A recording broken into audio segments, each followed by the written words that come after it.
മാധ്യമപ്രവർത്തകൻ അമ്മാർ കീഴുപറമ്പ് എഴുതിയ ഷൈഖ് സായിദ് നന്മയുടെ സാരഥി എന്ന പുസ്തകം ഷാർജ പുസ്തകോത്സവത്തിൽ പുറത്തിറങ്ങി. യുഎഇയുടെ ചരിത്രമെഴുതുക എന്ന വർഷങ്ങൾക്ക് നീണ്ട ആഗ്രഹമാണ് ഈ പുസ്തകത്തിലൂടെ സാധ്യമാക്കിയതെന്ന് അമ്മാർ പറയുന്നു. എൻ്റെ പേര് അമ്മാർ കീഴുപറമ്പ് എന്നാണ്. മാധ്യമപ്രവർത്തകനാണ്.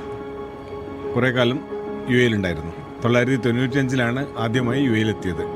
അന്ന് മുതൽ മനസ്സിലുള്ള ഒരു ആഗ്രഹമാണ് ഈ രാജ്യത്തെക്കുറിച്ച് സവിസ്തരം പ്രതിപാദിക്കുന്ന ഒരു ഗ്രന്ഥം രചിക്കുക എന്നുള്ളത്. അറബി എന്ന് പറയുന്ന മലയാളം മാഗസിൻ ആരംഭിച്ചുകൊണ്ടാണ് പത്രപ്രവർത്തനം തുടങ്ങുന്നത്. അന്ന് മുതൽ കളക്ട് ചെയ്യുന്നതാണ് ഈ പുസ്തകത്തിലേക്കുള്ള ഓരോ അധ്യായങ്ങളും. 2020 അത് പൂർത്തിയാക്കുകയും 300 പേജുള്ള പുസ്തകം തയ്യാറാക്കാൻ കഴിഞ്ഞു. 36 അധ്യായങ്ങളാണ് ഈ പുസ്തകത്തിലുള്ളത്. ഇതിൻ്റെ ഇംഗ്ലീഷുമുണ്ട്, മലയാളമുണ്ട്. ഈ 36 അധ്യായങ്ങളിൽ നമ്മൾ പറയുന്നത് ആധുനികവും പൗരാണികവുമായ യു എയുടെ ചരിത്രമാണ്.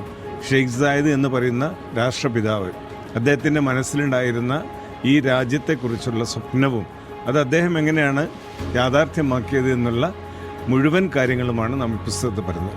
ഒപ്പം ഇന്ത്യൻ ജനത ഈ രാജ്യത്തിൻ്റെ നിർമ്മിതിയിൽ ഏതെല്ലാം മേഖലയിൽ സഹകരിച്ചിട്ടുണ്ട്, ഏത് രീതിയിലാണത് സഹകരണം എന്നുള്ളതും വ്യക്തമാക്കുന്നുണ്ട്.